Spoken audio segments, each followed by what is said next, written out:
successful people are not people without problems. They're simply people who've learned to solve their problems. And there you have it. Living successfully, getting the things we want from life is a matter of solving the problems which stand between where we now are and the point we wish to reach. No one is without problems. They're a part of living. But let me show you how much time we waste in worrying about the wrong problems. Here's a reliable estimate of the things people worry about. Things that never happen, 40%. Things over and past that can't be changed by all the worry in the world, 30%. Needless worries about our health, 12%. Petty miscellaneous worries, 10%. Real, legitimate worries, 8%. In short, 92% of the average person's worries take up valuable time, cause painful stress, even mental anguish, and are absolutely unnecessary. And of the real, legitimate worries, there are two kinds. There are the problems we can solve, and there are the problems beyond our ability to personally solve. But most of our real problems usually fall into the first group, the ones we can solve if we learn how. The first time I met Warren, we were talking about getting together and doing something again, and he pulled out his calendar, and the pages were so blank. And I said, wow, you know, you've managed to avoid getting tied into a lot of kind of meaningless activity. And, you know, Warren said, yeah, you have to be good at saying no and picking the things that really make a difference. And that's one of many things I've learned from Warren, but that's one of my favorites. And so I can blame it on him whenever I'm turning things down. I was a born entrepreneur. I exited my mother's womb. When I was 8 years old, I was delivering papers door to door, knocking on doors, expanding the paper route. When I was 12 years old, I was shoveling driveways after snowstorms in New York. Yep. Make 20 bucks a driveway after a big snowstorm. I hit it big for the first time when I was 16, selling ices on the beach, blanket to blanket to blanket. Wow. And that's how it started. And after that, I was hiring people to come work. I had 12-year-old kids selling puka shell necklaces for me. My mother was buttering bagels in the morning, and that was really the way I always was, you know, moving towards life. Looking at 16. Yeah, I was just, you know, always wanted to make money. The calendar gets very full with those, and then at night, after the kids have gone to bed, I'm on email a great deal. I get messages during the day. That's my chance to give long responses. And then over the weekend, I send a lot of mail as well. I take 2 weeks a year to just go off and read and think, where I'm not interrupted by work or anything else. I'm just solidly trying to think about the future, and people get to send me things to read as part of that so-called Think Week. So it's a nice mix of things. About 25% of the time that I'm out traveling around, meeting with customers, Europe, Asia, and that sort of helps me think, okay, do we have the right priorities? What are people responding well to, and what would they like to see us do better? Depending on how well you want to do, and particularly if you're starting a company, you need to work super hard. So what does super hard mean? Well, when my brother and I were starting our first company, instead of getting an apartment, we just rented a small office, and we slept on the couch. And we showered at the YMCA, and we're so hard up, we had just one computer. So the website was up during the day, and I was coding at night. 7 days a week, all the time. And I sort of briefly had a girlfriend in that period, and in order to be with me, she had to sleep in the office. So work hard, like, every waking hour. That's the thing I would say, particularly if you're starting a company. And I mean, if you do simple math, say like, okay, if somebody else is working 50 hours and you're working 100, you'll get twice as much done in the course of a year as the other company. I do a lot of training for many corporations, and I conduct sales seminars, and I've heard all kind of guys doing techniques and training people techniques of how to close sales and how to work with and begin to control the sale and how to ask for the close. Let me share something with you. You can learn all the techniques in the world. If you don't believe in yourself, it won't happen for you. I learned all of it. So that's why I do a training called Focus on the Seller. You've got to focus on you. And as you convince you, as you sell yourself every day, you will begin to see a difference in the things that you're doing. Selling yourself on your ability to perform a job, to achieve a certain objective. Telling yourself every day, here I go again. and I got what it takes. This is my day, and nothing out here is going to stop me. The expectation from where I came from, and listen, I didn't come from like the slums in, Bangladesh or something, so I don't want to overemphasize it, but the expectation was I would be a cop. So I took the policeman's test when I was 17 or 18 years old with my little brother, Josh, and he wound up going into the police, and I wound up going to Fordham. But at the time, my dad had his restaurant repossessed by the federal agents for not paying his taxes. So they came with shotguns that summer in 1988, and they closed his place down. And that was the most traumatic moment of my life. And it probably is the second most traumatic moment of my life after 9/11. And when that happened, that changed everything about me as a person. Like, to see your dad have his restaurant taken, even like talking about it now as a 42-year-old. And I just thought to myself, wow, that he lost everything. And he never recovered from it. That was like the end of his entrepreneurial career. And I said to myself, I'm never going to fail at business. No matter what it takes, I'll win. Because I'm never going to let the feds take my place. And he went $100,000 in debt, and tax evasion and all this stuff. And it was very scary. But I had no money to go to college. So I had to work 3 jobs and go to school at night at Fordham. And I learned a work ethic that I think made me who I am today. Like, I'm a very hard worker. I'm not the smartest kid in the class, but just in terms of being clever and having hustle, I think my career proves like I'll get it done no matter what. I had this need of coming to America. I mean, when I started learning about America at the age of 10, and we got geography lessons and learned about America and about and so the first photographs I remember in those photos in the textbook, but also in Super 8mm film footage that they showed in the classroom, about the Golden Gate Bridge and the Empire State Building and the 6-lane highways and all this. I said, what am I doing here in Austria? I mean, there's little roads. I want to go over there and I want to be part of the big deal. And so I had always this desire that felt like that the only way I ever would get to America, because in those days it wasn't common that you buy yourself a ticket, that no one could afford that. So I had to kind of accomplish something big that takes me to America.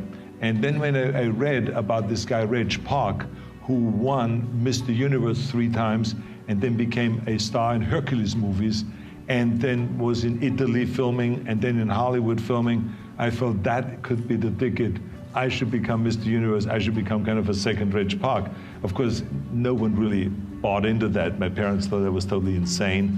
And I remember that I hung up pictures above my bed, for inspiration, pictures of Reg Park in his posing trunks and all that. My mother was so concerned, she called the local doctor, and she had him analyze the wall because she thought that there's something terribly wrong, that I have naked men above my bed, and all of my buddies had women hanging above their bed, and so she was concerned about that. And but I think that my parents really thought that there was something terribly wrong of being that driven. Because I would come home at lunchtime, and then instead of having lunch, I would do 200 sit-ups. And then at night, I would go to the stadium, and I would be lifting weights. I would come home at 10 o'clock at night, and I would be continually lifting weights. So it was like one of this insanity. In the military, I would continue lifting weights. No matter how the training was and how tough the basic training was, I would always then lift weights afterwards.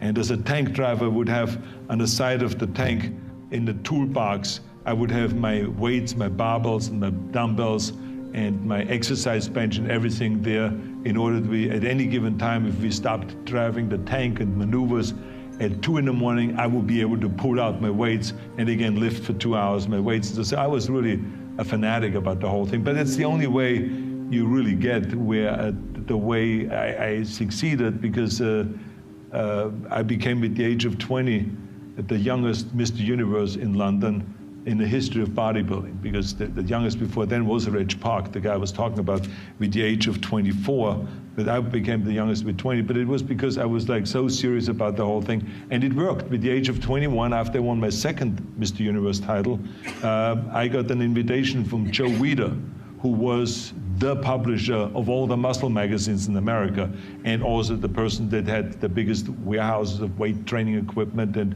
had food supplement companies and all this. And he brought me to America, and so there it was. I mean, 6 years after my dream started, I was in America. Adopt the mode of authentic being. And that is something like refusing to participate in the lie, in deception in the lie, to orient your speech as much as you can towards the truth, and to take responsibility for your own life and perhaps also for the lives of other people. And there's something about that that's meaningful and responsible and noble, but also serves to mitigate the very suffering that produces, say, the nihilism or the flee into the arms of or the escape into the arms of totalitarians to begin with. You need something to shelter you against your own vulnerability. Take full responsibility for your life. Accept where you are and the responsibility that you're going to take yourself where you want to go. Someone said we have two primary choices in life. We can either accept conditions as they exist, or we can take the responsibility to change them. See, a lot of people want to exempt themselves from taking responsibility. All they want to do is talk about the problem. Every time you see them, they'll tell you their story over and over and over and over again. No, no. You want to take responsibility for your life. I got me here, I can get me out of this. And I'm getting out.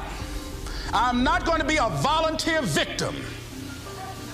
George Bernard Shaw said there are two kinds of people in life. You know, he said those that make things happen, those that watch things happen, and those that don't know what happened. And he said the people that get along in this life look around for the circumstances that they want, and if they can't find them, they make them. They create them. So part of beginning to get unstuck, you've got to decide that the behavior pattern that you have adopted doesn't work for you. You've got to change your strategies, and changing your strategy means reinventing your life. Recreating you, and you have the power to do that. You can decide that you're going to change, that you're not going to be a wimp. You can decide that you're going to stand up to life. You can decide that I'm going to live each day as if it were my last. You have the power to make that decision. You can decide I'm going to work on myself and develop myself. I'm going to empower me. And all of these things that are happening to me right now, they're just temporary inconveniences. They're not stronger than I am. I'm in charge here. You can think about the world this way. You can think about it as your orderly little plan. That's a place, and you can think about it as the place that things that disrupt your plan comes from. That's another place. This is a bigger place than this, because there's an endless number of things that can disrupt your plan, and only a tiny number of them that can, that will help you work it out. So part of the question then too is like, are you the friend of your plan, or are you the friend of the thing that disrupts your plan? And I would say you should work to become the friend of the thing that disrupts your plan, because there's a lot of that. And then if you become the friend of the thing that disrupts your plan, then you start to develop strength in proportion to the disruptive force. And that's really what you want. You want to be able to implement your plan, obviously, but you want to be able to take on the consequences of error and learn from it. And then you win constantly, because even if something goes sideways, you think there's something to be derived from this. That's wisdom, fundamentally. If you're going to be a great leader and you're going to lead your people to great success, you've got to have a coach's heart. And a coach is trained to look for the good things in people. Everybody, every piece of flesh that's ever been born, at one time in their life were dreamers. They felt good about themselves. But do you realize that 90% of the people that you recruit in business today, on the outside, they might look confident, but inside, folks, they've been crushed. They've lost their confidence. People have treated them bad. They've almost given up on themselves. And it's your ability as a coach to look inside those people and see something good and help them to believe in themselves again, to feel good about themselves again. That's going to determine, how far you take your team. You asked me if an ordinary person, by studying hard, would get to be able to imagine these things like I imagine. Of course, I was an ordinary person who studied hard. There's no miracle people. It just happens they got interested in this thing. and they learned all this stuff. They're just people. There's no talent, a special miracle ability to understand quantum mechanics or a miracle ability to imagine electromagnetic fields that comes without practice and reading and learning and study. So if you say you take an ordinary person who's willing to devote a great deal of time and study and work and thinking and mathematics and time, then he's become a scientist. Well, for me, I think it's very important to pursue your passions, and if you're doing that, the risks are often not as great as they seem to be. So for me, when I thought about leaving my job and starting this company, I knew there was a good chance that it wouldn't work, but I also knew that when I was 80 years old and thinking back over my life, I would never regret having tried and failed, but I might regret having never tried. And when I thought about it that way, it didn't actually seem like that big of a risk.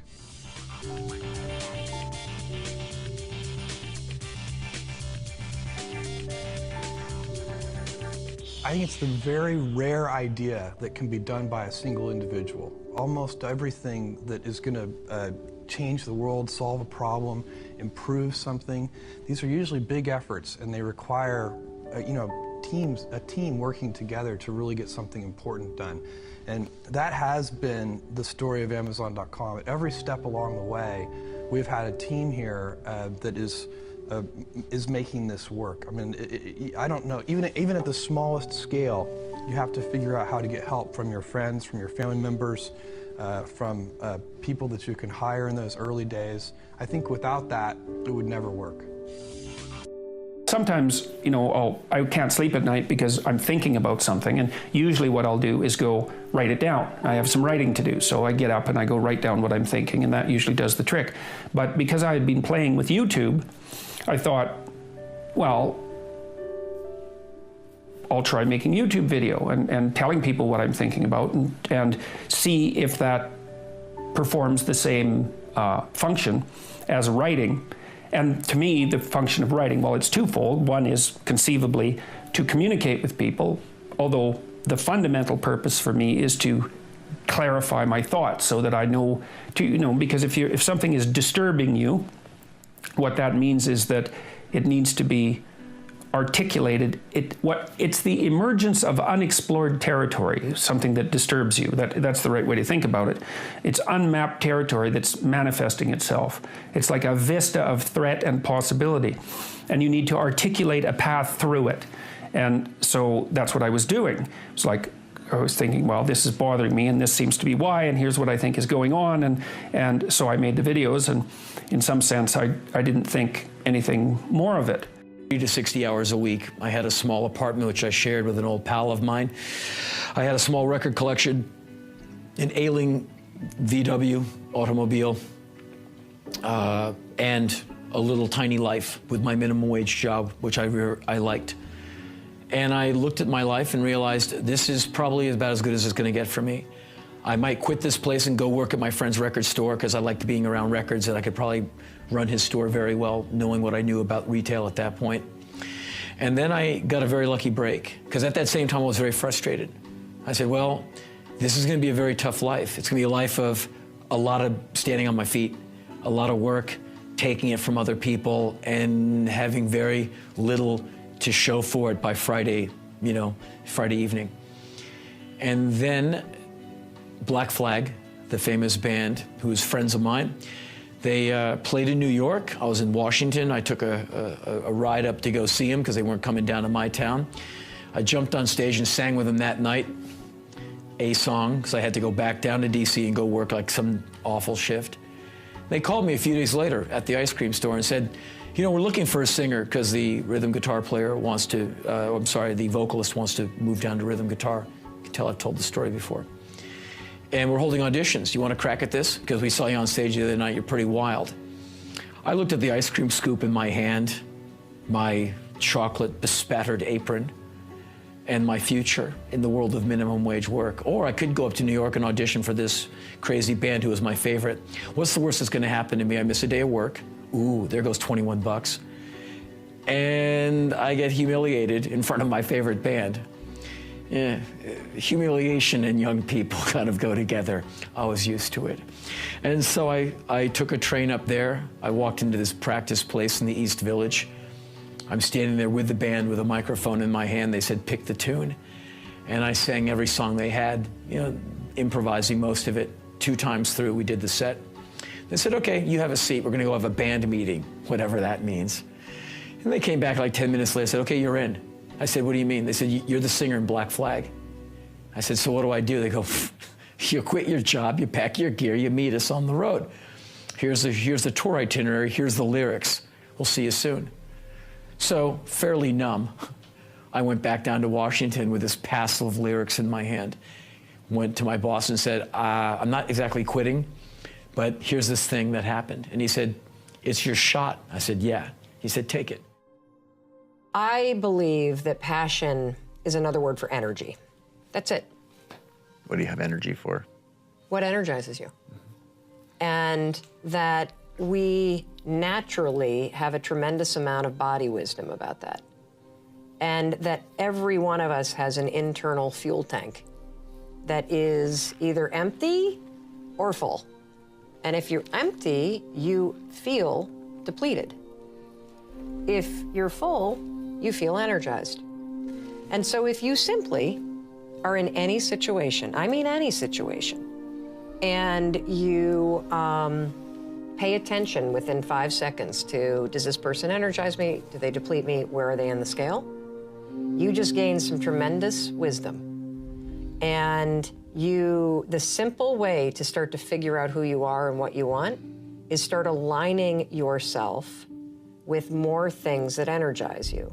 So situationally, if you're lying in bed and the snooze alarm goes, or the alarm goes off, and you feel depleted, and you start reaching for the snooze button, that's a really big sign that you need to get out of bed.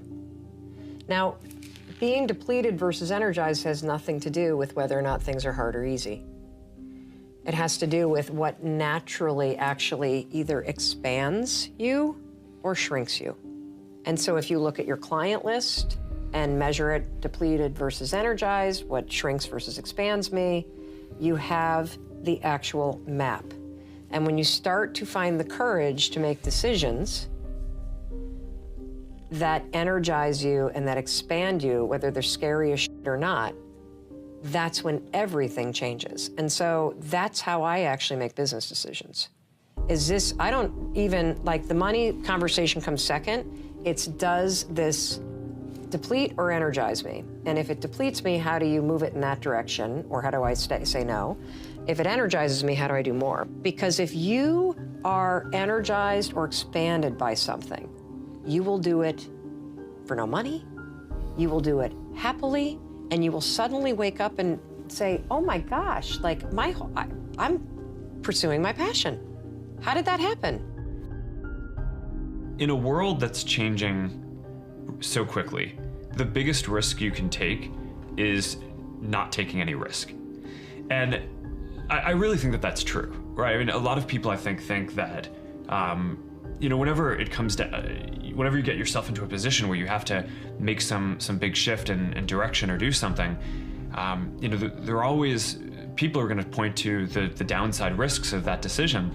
And locally, they're maybe right? I mean, for any given decision that you're going to make, there's upside and downside. But in aggregate, if you are stagnant and you don't make those changes, then I think you're guaranteed to fail, right? And not catch up. So to some degree, I think it's really right that over time, the biggest risk that you can take is to not take any risks. Well, it's hard work. So it's easy to have ideas. It's very hard to turn an idea into a successful product. There are a lot of steps in between, and it takes persistence, relentlessness. So I always tell people who are, who think they want to be entrepreneurs, you need a combination of stubborn relentlessness and flexibility. And you have to know when to be which. And basically, you need to be stubborn on your vision, because otherwise it'll be too easy to give up. But you need to be very flexible on the details. Because as you go along pursuing your vision, you'll find that some of your preconceptions were wrong. And you're going to need to be able to change those things. So I think taking an idea successfully all the way to the market and turning it into a real product that people care about and that really improves people's lives is a lot of hard work. There's a lot of forces in life that tend to funnel us down into this institutionalized path. And where people, you know, where people sometimes forget that that they're very unique and that they have very unique feelings and perspectives. And again, it's, you know, the whole computer industry wants to forget about the humanist side and just focus on the technology. And a lot of our industry focuses just on more is better, more megahertz and megabytes and, you know, speeds and feeds, we call it. But we think there's a whole other side to the coin, which is, what do you do with these things? Can we do more than just spreadsheets and word processors?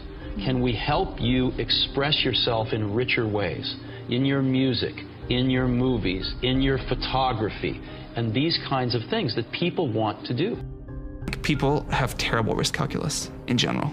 Even people who try to be really good about this are bad at it. The answer, I think, is almost always A, you're wrong about what is risky and what is not risky, and B, most people don't take enough risk, especially early in your career. Being young and unknown and poor, that is actually a great gift in terms of the amount of risk you can take. And I think people don't capitalize on that enough. I think what risk actually looks like is not doing something that you will then spend the rest of your life regretting. And there's a quote, you know, people regret way more the things they didn't do than things that they did do. So if you really believe in something, if there's an idea that you're super passionate about, you know, and you take a calculated risk to start a company, realizing you may forgo a couple of years of steady income at another job and whatever else, and, you know, maybe people call you a failure or whatever, that's a great risk to take. And if you don't take that risk, I think you have a very high chance that you end up regretting that. I think the wrong kind of risk to take is where people don't actually do things or don't commit to something because they don't want to fail, and they overrate the risk of failure and the reputation damage or embarrassment or whatever. I think one really important thing to strive for in your career is to be a doer, not a talker. And the reason that people don't do stuff, one is it's hard, and two is it's risky. And so you have these people that you know, want to dabble in a bunch of different projects but never be all in on one. And I think it's this combination of work and risk. And it's, you know, I think that's really bad. I think history belongs to the doers. And I think you should take a risk, actually do something. Don't just sit around and talk and organize and bring together groups and go to thought leadership conferences and whatever it is these people spend their time on other than actually building something. And just take the risk of committing to what you have conviction on. I think that, as you know, right now the computer industry is in the tank. Personal computers, big computers, everything. And it's difficult. It's a difficult time. But I'm sure that Henry Ford had a few bad quarters back in the 1920s. And the automobile had a sort of historical imperative. It had, the minute it was invented, a sequence of events had to happen. The same is true with the personal computer. There is a tremendous momentum behind this. And I think that this year may be a delay. This year we may look back and say, well, 1985 was a slow year. But there is such momentum behind this that it will happen. It will permeate and change forever our educational processes. And my hope, again, is that not too many generations of students will pass through before this happens. It will happen within 20 years. It probably will happen within 10 years. But it could happen within 5 years. I am going back to the United States this weekend, and then about 2 weeks from today, I'll be in the Soviet Union for the first time in Moscow. Because one of my dreams has been to sell Macintoshes in the Soviet Union. And one of the highest agendas on my priority is to get them starting to think about exactly the same thing. So maybe 6 months or a year and a half from now, we can have some Soviet schools here at our Europe Consortium meeting. I started to have these panic attacks, and I didn't know what was wrong. And I went to see one of the health people at campus, and they referred me to somebody, and the doctor said, "Oh, well, you just have anxiety and you're having panic." And then he said, "I think you should go on Zoloft." And then I had anxiety about taking a drug because, it might change me. Yeah. Heaven forbid. Right. I'm so stable. Why would I want to be changed? And that's the funny thing is that those of us that struggle with these kinds of things, we're terrified of taking any kind of medication because we're afraid of not being ourselves. And yet, the anxiety or the depression or whatever you struggle with is actually keeping you from being yourself. That's the anxiety, or that's the anchor. Yeah, and so I argued with him like a lawyer for 6 months, and then finally I gave in and started taking Zoloft, and it was like a miracle. When I took it, it was literally as if somebody had taken a volume dial and turned it to 0, and that voice that would sound off in my head on a loop that triggered all the body sensations. And we're going to talk a lot about this tomorrow, like the difference between worry and how that triggers anxiety, and then the difference between anxiety and panic, and then how you can utilize the tools that I'm talking about to curb the worrying, to control the anxiety, to stabilize the panic, and really self-monitor. And see, I think that is the single greatest skill that anybody could have, the ability to self-monitor. You could call it mindset, you could call it self-awareness, but truly to be so in tune with yourself that in a nanosecond, you pick up when things are going south with your thoughts, that you understand how to monitor yourself, your behavior, what you're thinking, so that you align with your values and your choices. Throughout the years in business, I found something, which was I'd always ask why you do things. And the answers you invariably get are, oh, that's just the way it's done. Nobody knows why they do what they do. Nobody thinks about things very deeply in business. That's what I found. I'll give you an example. When we were building our Apple I's in the garage, we knew exactly what they cost.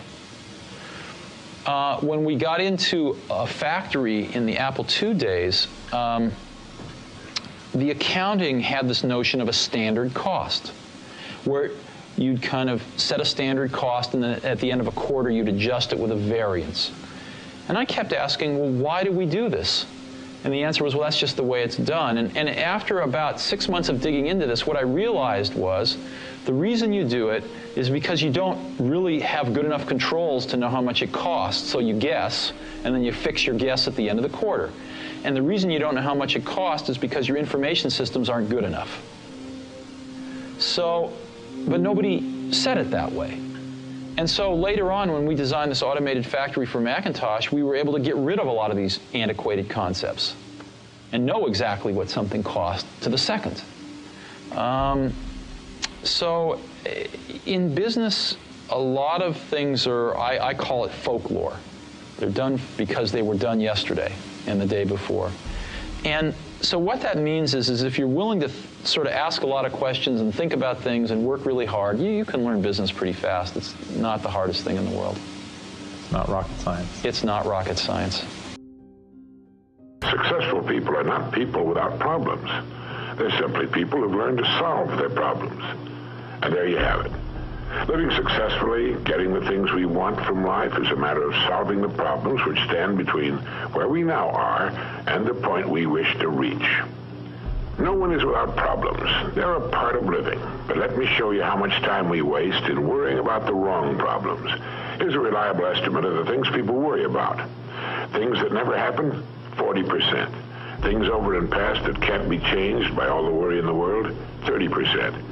Needless worries about our health, 12%. Petty miscellaneous worries, 10%.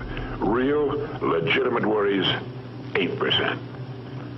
In short, 92% of the average person's worries take up valuable time, cause painful stress, even mental anguish, and are absolutely unnecessary. And of the real legitimate worries, there are two kinds. There are the problems we can solve, and there are the problems beyond our ability to personally solve. But most of our real problems usually fall into the first group, the ones we can solve if we learn how.